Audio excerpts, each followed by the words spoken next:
Bom dia ainda, né? 11h59, bom dia a todos. Em primeiro lugar, queria agradecer o convite para estar presente nessa homenagem aos professores Cláudio Cuxim e Dirk Fabricius, que na realidade é uma homenagem à ciência penal entendida como um instrumento de controle à opressão, um instrumento de controle do poder penal. Convite que eu atribuo à amizade que acabei cultivando por esses dois professores, que são meus professores, o professor Juarez Tavares e o professor Luiz Gustavo Greginetti Castanho de Carvalho, que ao lado do professor Juarez Cirino, do professor Jacinto Nelson de Miranda Coutinho, do professor Álvaro Marink, são a verdadeira tradução do que é fazer ciência crítica no Brasil, do que é pensar as ciências penais como instrumentos limitadores do abuso e do arbítrio. Uma vez conversando com um querido amigo, o escritor angolano José Eduardo Agualusa, ele dizia o seguinte: para um livro fazer sucesso, tem que ter um início bombástico e um final brilhante. Eu acho que essa foi a ideia da composição dessa mesa. O início bombástico por parte do professor Greginetti, o final brilhante por parte do professor Jacinto, e o meio não tem muita importância, né? O meio não tem muita importância. Ao ser convidado, eu tinha pensado em falar, e aí eu confesso também que só soube do tema, graças ao professor Antônio Pedro, uns 2 dias atrás, tinha pensado em falar na perda da importância das teorias, tanto nas formulações normativas, quanto nas decisões judiciais. E insisto, falar em perda da importância das teorias é falar em perda de um instrumento fundamental de contenção de abusos. Bem, mas como eu sou uma pessoa obediente, eu respeito regras, e uma das críticas que eu recebo como juiz é de respeitar a Constituição, né, que impõe um certo limite às sanhas e às perversões inquisitoriais. Como eu respeito regras, eu vou resgatar esse tema, que é o mito no processo penal, que foi o meu tema por ocasião das pesquisas de doutoramento. Um tema que depois do doutorado eu acabei abandonando e tentei resgatar quando preparava essa fala. Então, qual é a proposta aqui? Em aproximadamente 40 minutos, articular mito, processo penal e democracia. Em primeiro lugar, eu pretendo demonstrar que não há ciência, nenhum tipo de ciência, sem mito. Logo, que os mitos são elementos constitutivos de todas as ciências e, por evidente, também do processo penal. Em seguida, a ideia é de identificar no processo penal uma série de mitos, um conjunto de mitos que eu tenho chamado de mitologia processual penal, de viés autoritário, ou seja, mitos que ampliam, dificultam ou impedem o controle do poder penal. Mitos que justificam o uso da força como resposta preferencial para as mais diversas situações problemáticas. Por fim, eu vou procurar analisar se existem condições à superação dessa mitologia autoritária. A minha proposta, então, é começar apresentando um conceito de mito, que foi o conceito que eu utilizei por ocasião da defesa da tese de doutorado. Lógico, quando eu falo em conceito, eu falo numa abstração, e sempre que você conceitua, há uma perda substancial que é inerente a essas simplificações conceituais. Então, para os fins dessa fala, eu estou entendendo por mito um elemento do discurso, que integra o discurso, que é sempre dogmático, que é coletivo, que é ahistórico e que se apresenta como verdade. O Lacan ele tem uma frase famosa que é: o mito é um saber como verdade, é um saber que produz efeitos de verdade. Esse mito ele vai substituir a falta daquilo que não existe na teoria ou daquilo que não pode ser dito na teoria. Aí, professor Juarez Cirino, o mito é que vai dizer que existe uma função declarada da pena, que é ressocializar, porque ele não pode dizer que a função real da pena é excluir, é estigmatizar o cidadão. Então, não há nunca houve qualquer teoria sem mito. O mito, ele vai preencher o local da falha da teoria, o local da falta nas teorias. Todas as produções humanas têm falhas, têm lapsos, têm faltas. O humano, ao ser lançado na linguagem, ele nasce com falhas, com lapsos, com faltas. O mito, ele tem essa finalidade: preencher essas faltas, dar coerência àquilo que é incoerente, dar aparência de racional àquilo que sem o mito não se justificaria no plano da razão. O mito, ele busca representar aquilo que, em princípio, não é representável. Basta a gente lembrar dos mitos da criação, da tentativa de explicar a criação. Nós temos o Jardim do Éden, nós temos o Big Bang. Né? Vamos pensar na teoria política. Nós temos um mito. Qual o mito primordial da teoria política? O mito do contrato social. No campo do direito, Kelsen recorreu a um mito, o mito da norma fundamental, da Grand Norme. House, ele vai recorrer ao mito da posição original. Dworkin, ao mito do juiz Hércules.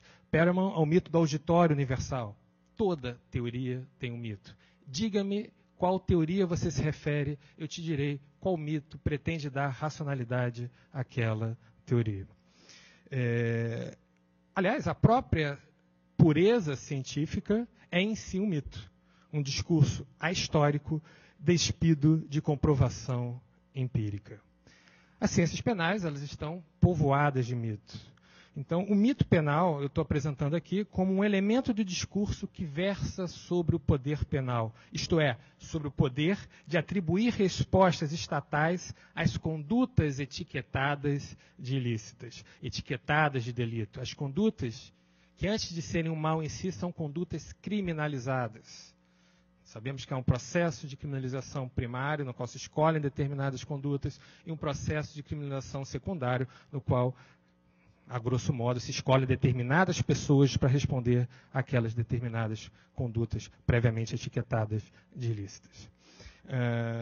Então, esse mito penal, ele é fundado em crenças que são funcionais ao sistema penal. E eles preenchem vazios dogmáticos e são capazes de produzir efeitos concretos sobre o status libertatis do indivíduo. E aqui,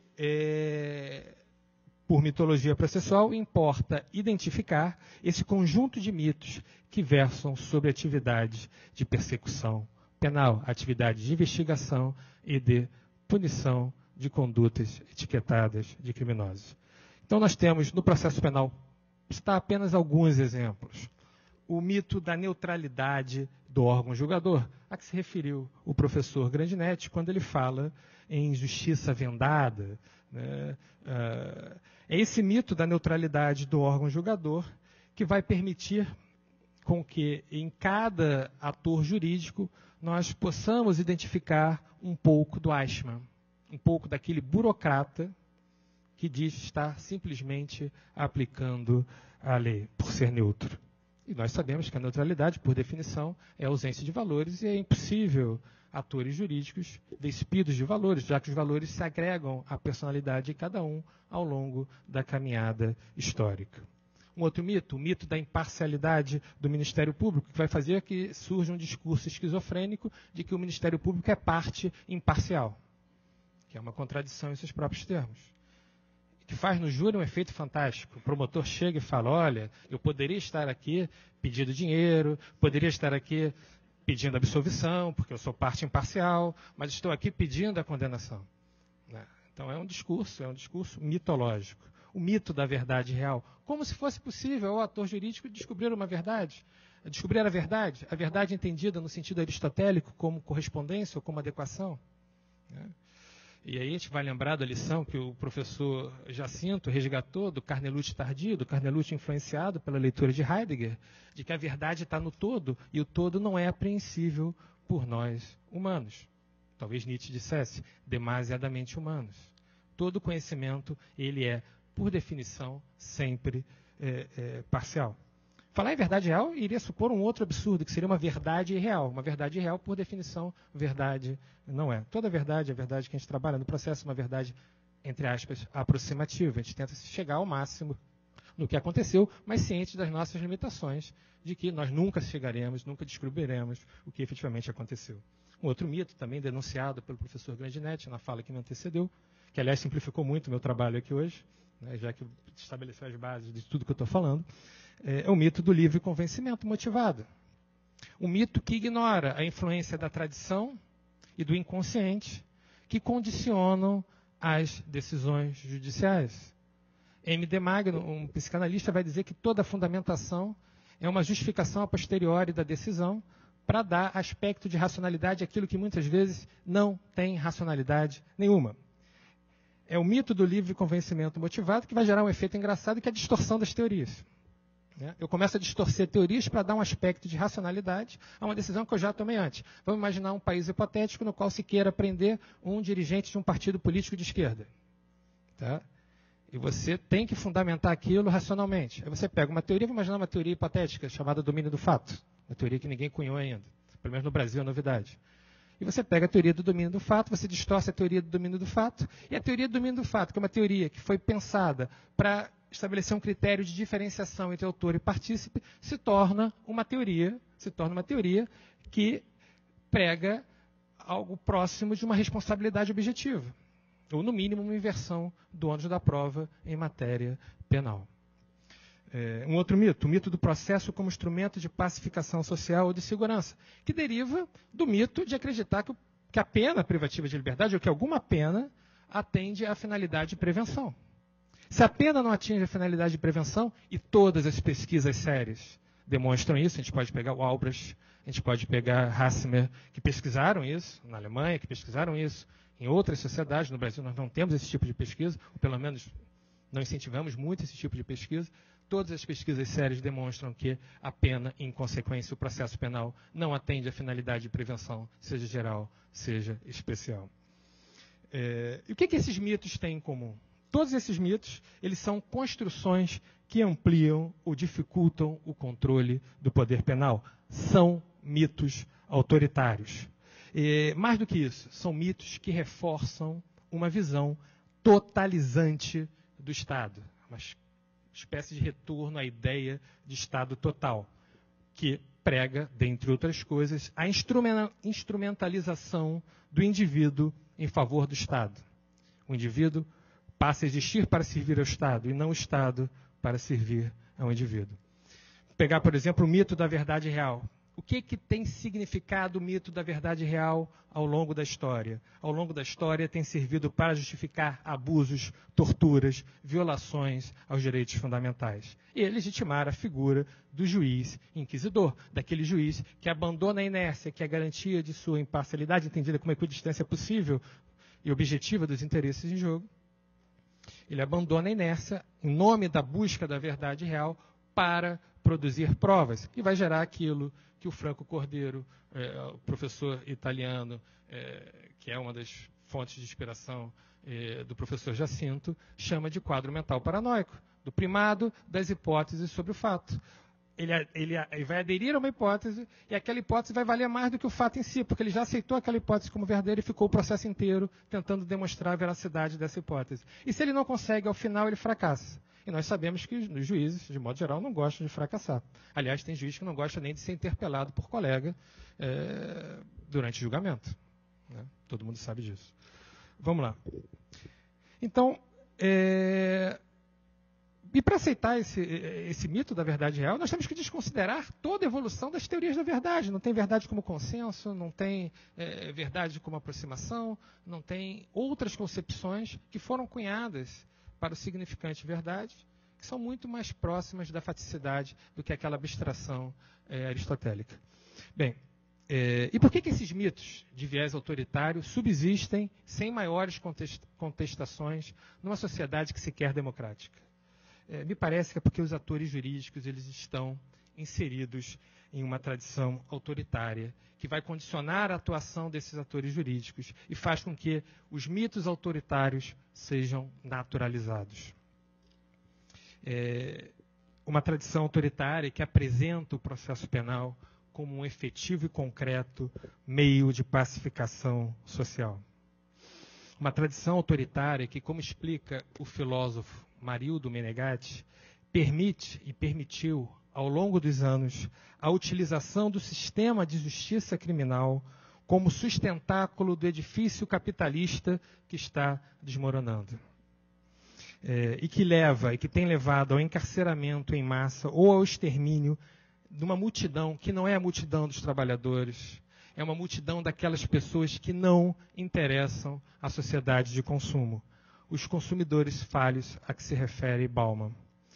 E que a partir da revolução tecnológica também não interessam ao mundo do trabalho, não são mais necessários ao mundo do trabalho.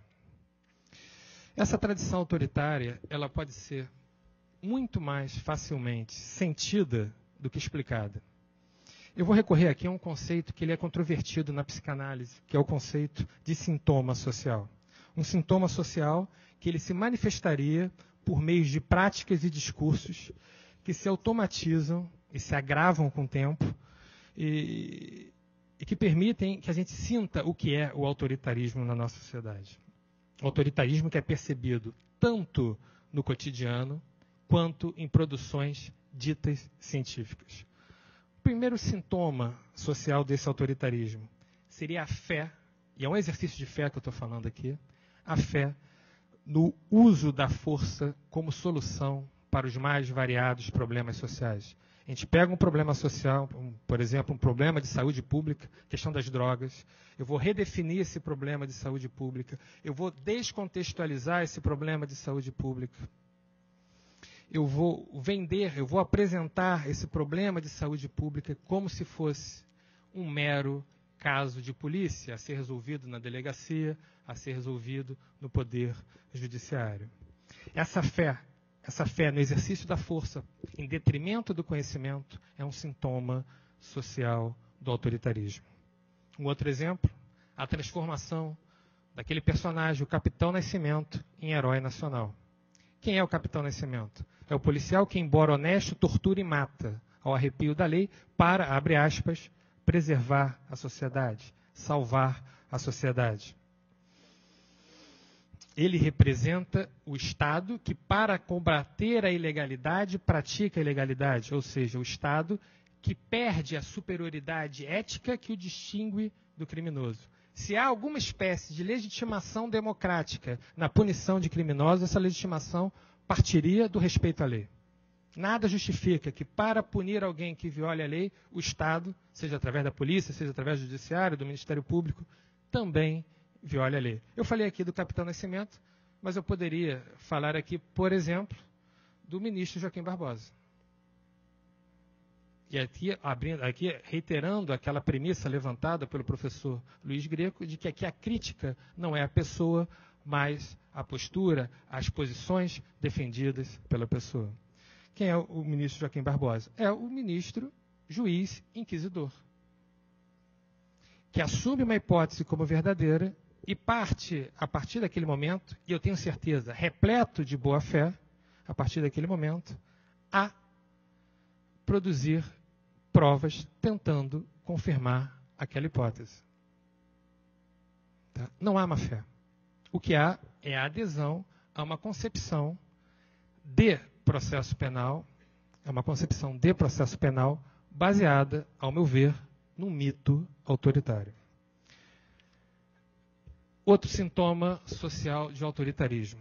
O paradoxo do Brasil ter a quarta maior população carcerária do mundo e o senso comum reproduzir um discurso de que aqui vigora a impunidade. No Brasil se prende muito e se prende mal. Um outro sintoma, o uso indiscriminado das prisões cautelares. Aproximadamente 50% das prisões hoje em dia têm natureza cautelar. Pesquisas recentes, se você citar duas, da Instituição Sou de Paz de São Paulo e da ARP aqui do Rio de Janeiro, realizadas entre 2010 e 2011, demonstram que para determinados crimes ocorreu a repristinação, ressuscitaram a antiga prisão de curso forçado para determinadas condutas, a saber, tráfico e roubo. A pessoa é presa no início do processo e continua presa até o final, mesmo que no final seja absolvida, mesmo que a prisão durante o curso do processo seja totalmente desnecessária. Isso é um sintoma gritante da natureza autoritária condiciona a atuação dos atores jurídicos. Para não falar da naturalização com que os direitos fundamentais são afastados. O critério da imprescindibilidade ou da necessidade do afastamento dos direitos fundamentais foi substituído por um critério da comodidade dos atores jurídicos, dos órgãos encarregados da persecução penal, do promotor de justiça, do juiz. É mais fácil começar uma investigação por uma interceptação telefônica, por uma busca domiciliar, quando, na realidade, isso deveria ser o último recurso da investigação preliminar. Uma distorção terrível do princípio da proporcionalidade. O que nós temos visto hoje em dia? Você pega interesses de densidades distintas, por exemplo, de um lado o interesse abstrato da segurança pública de toda a coletividade, de outro o interesse concreto do João, que está respondendo ao processo, e com base nesse interesse abstrato você afasta, você elimina o direito fundamental de João. Bastava lembrar da Alexandre Dworkin, também citada pelo professor Grandinetti, de que só é possível ponderar interesses da mesma densidade, sob pena de você fazer letra morta dos direitos fundamentais. Há também um sintoma gravíssimo do autoritarismo, que é a adesão à crítica à ideologia da defesa social. Em especial, aquilo que o meu saudoso professor Alessandro Barata, grande amigo do professor Jorei Cirino, chamava de princípio do bem e do mal. Não é possível, diante dos limites dessa fala, me aprofundar nessa discussão. Eu recomendo vivamente a leitura do professor Alessandro Barata, do livro Criminologia Crítica e Crítica do Direito Penal, na parte que ele trata da ideologia da defesa social. Mas aqui, ideologia, eu estou falando num duplo sentido. Ideologia em sentido positivo, como programa de ação, e ideologia em sentido negativo, como uma falsa representação, uma mistificação da realidade. Muito resumidamente, eu não posso, diante da complexidade do ser humano, dividir a sociedade entre homens de bem e criminosos, ou entre homens de bem e inimigos. E a definição de inimigo, o Zaffaroni demonstra isso muito bem, e a definição de inimigo é aquele não cidadão, aquele que não tem direito.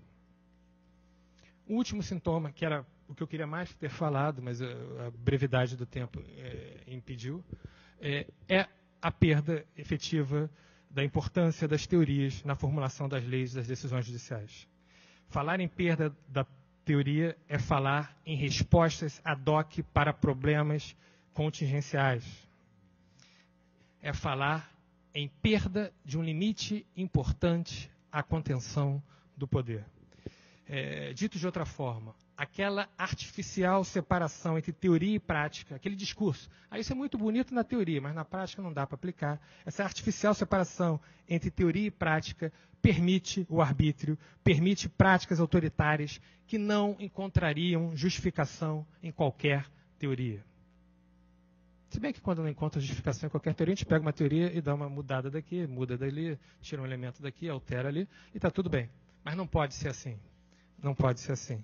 Ao menos no Estado democrático de direito, a função da teoria é a função de conter o poder, é uma função de contenção do poder.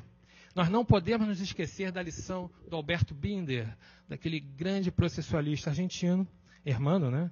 De que o modo como o Estado faz uso do poder penal é um dos maiores indicadores, um dos indicadores mais precisos do aprofundamento do sistema democrático em uma sociedade. E que o grau de respeito à dignidade de todas as pessoas humanas, todas, inclusive daqueles que praticam crimes, é a base essencial do conceito de democracia. Democracia aqui, para além daquele conceito formal de votar de 2 em 2 anos. Democracia aqui como a necessidade de concretização dos direitos fundamentais de todos, na linha defendida, dentre outros, pelo Ferraioli. De igual sorte, vai falar o Binder, um poder sem suficiente controle científico, ou seja, um poder usado sem adequada regulação, funcionando em condições desconhecidas ou ocultas e sem limites bem definidos, é uma ameaça à democracia, entendida, já disse, como um sistema comprometido com a concretização dos direitos fundamentais de todos, efetivamente de todos.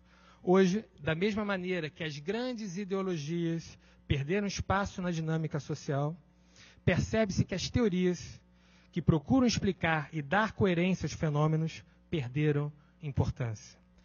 talvez a gente pudesse até falar, na linha do Bauman, em teorias líquidas, teorias que vão se conformando, vão mudando de acordo com as contingências. E no sistema de justiça criminal isso soa evidente. A liberdade é a regra, mas para determinada pessoa vamos deixá-la presa. A pessoa tem que ficar cumprindo pena perto dos seus familiares em atenção à lei de execução penal. Uma lei que é belíssima, o professor Álvaro Marinho, que ele é um dos defensores da lei, é uma lei que é belíssima, mas que na prática não funciona. Nunca saiu do papel. Né? Mas se o cidadão é o inimigo público número 1, vamos botar o mais longe possível. A prova é legal, mas vamos aceitar aqui, porque aqui é importante, né? Nesse caso concreto, essa situação exige que essa prova ilícita seja aceita. A cada dia, decisões voltadas à restrição dos direitos fundamentais, tomadas a partir da, abre aspas, consciência do juiz, ou da necessidade de agradar a opinião pública, que muitas vezes, Jacinto, não passa da opinião publicada, que é forjada na desinformação, né? Elas se multiplicam. E no lugar das grandes teorias, nós temos essas teorias ad hoc, ou decisões ad hoc, para casos concretos, para criminalizar situações bem individualizadas. O exemplo mais recente da perda dessas teorias, nós temos no plano das formulações legislativas, na PL, que propõe um novo Código de Processo Penal, que foi ali desconstruída, que foi destroçada pelo Alaor, numa fala brilhante de ontem. Quem não tiver tido a oportunidade de assistir, recomendo que peguem a fita aqui na Emerge para assistir, é sensacional. Escutei aqui a Latri que vai para a internet, então é importante, porque democratiza o acesso à informação. E no caso dos julgamentos, nós temos na ação penal 470, o chamado caso do mensalão, que também foi ontem extremamente criticado aqui, né, no qual a teoria do domínio do fato foi transformada numa regra probatória, né, total oposição a razão de ser da teoria, o motivo pelo qual a teoria foi construída. Hoje, se vocês tiverem uma prova oral da magistratura, estamos aqui na escola da magistratura, e o examinador perguntar qual a natureza jurídica da teoria do domínio do fato, vocês teriam que, se vocês forem seguir a opinião do STF, vocês têm que dizer, é uma regra probatória. O cara que exerce o domínio do fato deve saber, é o provável autor da conduta, tinha que saber, logo ele deve ser punido. Então, para encerrar, me parece adequado apontar a necessidade de se romper com essa tradição autoritária como condição de superação da mitologia processual penal que eu aqui me refiro. Uma mitologia processual penal fortemente marcada por autoritarismos. Aqui, o significante autoritarismo, no significante autoritarismo, eu estou agregando todas as teorias, práticas, tendências que sustentam a solução dos problemas sociais através da força em detrimento do conhecimento. Exemplo, se a jurisdição é poder, é autoridade e conhecimento, quanto mais autoridade, quanto mais exercício da força em detrimento do conhecimento, mais jurisdição é autoritária. Quanto mais conhecimento em detrimento da necessidade do uso da força, mais a jurisdição é democrática. Então, dentro desse significante autoritarismo, nós temos todas aquelas teses, aquelas posturas que subordinam, sem que exista um limite bem definido, a liberdade e a igualdade ao princípio da autoridade. E para controlar o autoritarismo, que é sempre presente, não tem como se pensar em ciência penal sem autoritarismo, não tem como se pensar em ciência penal. E aí eu faço eco com o Maurício Dieter. Não tem como se pensar ciência penal sem atentar para o caráter seletivo e político do sistema de justiça criminal. Tá? Não há como se diferenciar ciência, não há ciência sem política também, isso é outro mito. Então, não há como se produzir uma ciência que queira controlar o autoritarismo sem insistir, sem investir na formação de uma cultura democrática capaz de romper com essa tradição autoritária. Uma tradição autoritária que é a regra, que faz com que hoje os professores de cursinho preparatório se tornem ídolos daqueles que estudam direito penal, que estudam processo penal. Se tornem a referência teórica. quando não fazem mais do que reproduzir, sem qualquer percepção crítica, posições, muitas vezes nem citam os autores dessas posições, de A, de B, de C. Canso de ver o professor Álvaro Marink ser citado textualmente sem que digam que estão citando o professor Álvaro Marink. Quem conhece a obra sabe de onde está vindo aquilo. Você vê, às vezes, Heleno Cláudio Fragoso sendo citado, você vê Aníbal Bruno sendo citado, sem que se diga que aquela posição é desse doutrinador. Né? Então, nós temos que investir na formação de uma cultura democrática capaz de romper com uma tradição autoritária. Nós temos que perceber e desvelar, desconstruir essa tradição autoritária para compreender tanto a funcionalidade dos mitos autoritários quanto a atuação dos atores jurídicos. E estou de acordo com o Grande Neto, os atores jurídicos nada mais são, para utilizar uma expressão heideggeriana, de que seres no mundo, seres que nascem marcados pela perspectiva da morte e que são lançados na linguagem. E a linguagem sempre, sempre e sempre antecipa sentidos. Se a linguagem for autoritária, os sentidos que vão ser produzidos pelos atores jurídicos vão ser sentidos autoritários. Isso só será possível, volto a insistir, se nós construirmos na sociedade brasileira como um todo uma cultura democrática. E nos atores jurídicos uma cultura de respeito à alteridade, ao outro, à diferença, inclusive ao grande outro, né? E uma cultura disposta à concretização do projeto constitucional, que, se nós pudéssemos resumir, é um projeto de vida digna para todos.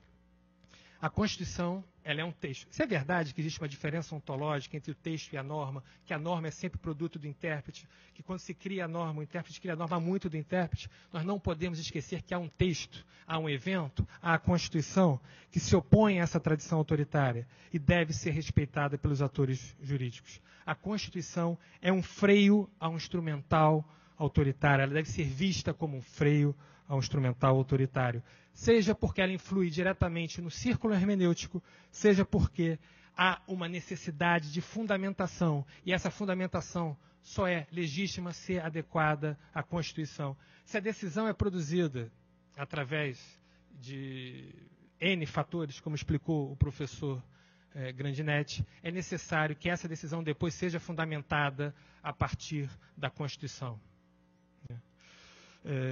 É importante, e talvez isso seja o principal que eu tinha para falar aqui para os senhores hoje, num evento pensado como um evento que prestigia a ciência penal comprometida com a democracia. É importante resgatar a força política das teorias penais comprometidas com a contenção do poder. A superação da metodologia processual autoritária passa por esse resgate da dimensão política das teorias. É uma questão que é jurídica, é uma questão de respeito à normatividade constitucional e de resgate dessa importância das teorias. É uma questão que também é uma questão ética, de restrição aos espaços de violência que transformam indivíduos em objetos. E, por fim, é uma questão eminentemente política. E quando eu falo em política, eu falo numa opção por uma sociedade democrática e compromissada com respeito à alteridade. Eu queria terminar... Tem ainda tempinho para terminar? Queria terminar citando um poema que eu li por ocasião da homenagem ao professor Juarez Tavares em Curitiba. Estava lá presente tantas pessoas que aqui eu vejo. É um poema do Drummond. O nome do poema é Congresso Internacional do Medo. O poema é mais ou menos assim. Vou fazer umas adaptações aqui evolutivas. Evolutivas não, né? Porque evolutiva partiria da premissa de que eu estou melhorando o poema. E com certeza eu estou prejudicando o poema. Mas o poema é assim. Provisoriamente, não cantaremos o amor, que se refugiou mais abaixo dos subterrâneos. Cantaremos o medo, que esteriliza os abraços. Não cantaremos o ódio, porque esse não existe. Existe apenas o medo. E aí um parêntese filosófico. Dizem que o ódio, na realidade, é um anteparo do medo. Você odeia aquilo de que você tem medo, para você não ter que se defrontar com medo. Fecha parênteses. Então, existe apenas o medo, nosso pai e nosso companheiro. O medo grande dos sertões, dos mares, dos desertos, eu diria do deserto de uma dogmática não comprometida com a realidade de um país como o Brasil. O medo dos soldados, diria o medo dos juízes inquisidores, de juízes que julgam a partir da chamada tentação populista, da tendência a querer agradar a opinião publicada. O medo das mães, o medo das igrejas, o medo do poder judiciário que não funciona como garante dos direitos fundamentais, o medo de promotores públicos que não são verdadeiros promotores de justiça, de defensores que estão ali fazendo o seu trabalho para ganhar o dinheiro no final do dia e estão pouco se lixando para o destino dos seus constituídos. Cantaremos o medo dos diretores, o medo dos democratas. Cantaremos o medo da morte e o medo de depois da morte. Depois, todos nós morreremos de medo. E sobre nossos túmulos nascerão flores amarelas e medrosas. Eu saúdo esse... saúdo foi horrível, né? Esse evento é um ato falho, né? É o saldo, é o que sobra, né? Eu saúdo. É o que sobra desse evento é a certeza de que existem pessoas aqui no Brasil preocupadas com o atual estado das coisas. E vou imitar o professor Grandinetti, pedir ao final da minha fala, não aplausos para mim, realmente não mereço, mas um aplauso a esse evento que marcou posição no momento dramático do Estado Democrático de Direitos, um momento dramático em que está se formulando um projeto de Código Penal que amplia o poder punitivo, em que teorias que foram conquistadas ao longo de anos, ao longo de muita luta, estão sendo destroçadas, estão sendo ignoradas. Então, nesse momento, eu queria pedir uma salva de palmas a professores como Juarez Tavares, Juarez Serino, Álvaro Marink, Alaor, Marcos Peixoto, Paulo Baldez, que são o Paulo também, que são referências de resistência democrática no plano das ciências penais. Muito obrigado.